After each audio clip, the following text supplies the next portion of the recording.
আসসালামু আলাইকুম। কেমন আছেন আপনারা সবাই? আশা করি সবাই ভালো আছেন। আজকের দিনটা একটু স্পেশাল। কারণ আজ আমি রান্না করব খোলা জায়গায় লাঠির চুলায়। আর রান্না করব একসাথে ৩ রকমের মজাদার খাবার। এখানে আছে এই যে কবুতরের মাংস, আর হচ্ছে গরুর মাংস, আর এখানে আছে গরুর ভুঁড়ি। তবে রান্না করার আগে যেটা দরকার ভালো একটা আয়োজন। তো সব রেডি-টেডি করে আমি এই যে লাঠির চুলায় কিন্তু রান্নাটা বসিয়ে দিয়েছি। প্রথমে এই যে গরুর মাংসটা আমি কষিয়ে নিচ্ছি। একদম প্রথম থেকে দেখাইনি। কারণ সবকিছু মাংসের মসলা যা কিছু লাগে সবকিছু দিয়েই মেখে ছেঁকে বসিয়ে দিয়েছি। এখন এই যে কষিয়ে নিচ্ছি।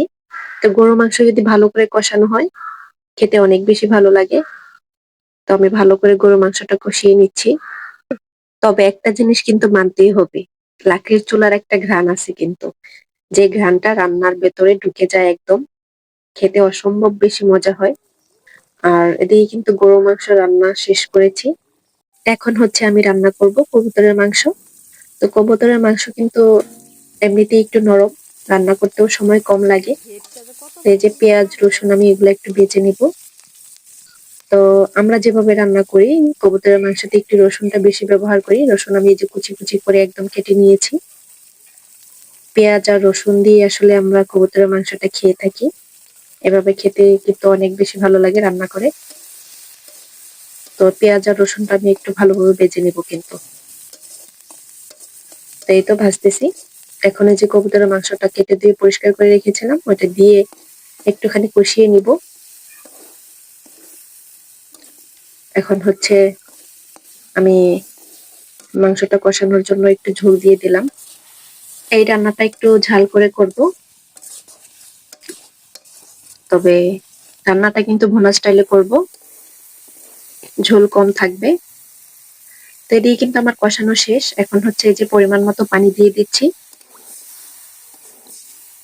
আর এখন হচ্ছে ঢাকা দিয়ে আমি কিছুক্ষণ রান্না করব। এটা আসলে এমন ভাবে রান্না করেছি যাতে তেলটা ধরে থাকে। খেতে কিন্তু একদম স্পেশাল। গ্রামের মানুষ জানে এটা কেমন স্বাদ। আর এখন এই যে বুড়িটা রান্না করতেছি। তবে বুড়ি রান্না করার সময় কিন্তু একটু খেয়াল রাখতে হয়। বুড়ি যদি পরিষ্কার না হয় তাহলে খেতে গন্ধ লাগবে। আমি কিন্তু এটা আগে থেকে একদম পরিষ্কার করে নিয়েছিলাম খুব ভালো করে। তো এখন এই যে রান্নাটা বসিয়ে দিয়েছি। এখানে সব ধরনের মশলা দিয়ে দিয়েছি যা যা লাগে। আর আমার রান্নাটা প্রায় শেষ এখন। এটা আরো কিছুক্ষণ আমি চুলায় রেখে দিব। কালারটা আর একটু ভালো আসবে। তো এখন এই যে রান্না বান্না শেষ করেছি। এখানে রান্না করেছি হচ্ছে এই যে গরুর বুড়ি আর হচ্ছে কবুতরের মাংস রান্না করেছি আর গরুর মাংস। তো আজকে দুপুরে এই পর্যন্ত আয়োজন। তো আপনারা ভালো থাকবেন, সুস্থ থাকবেন। খোদা হাফেজ।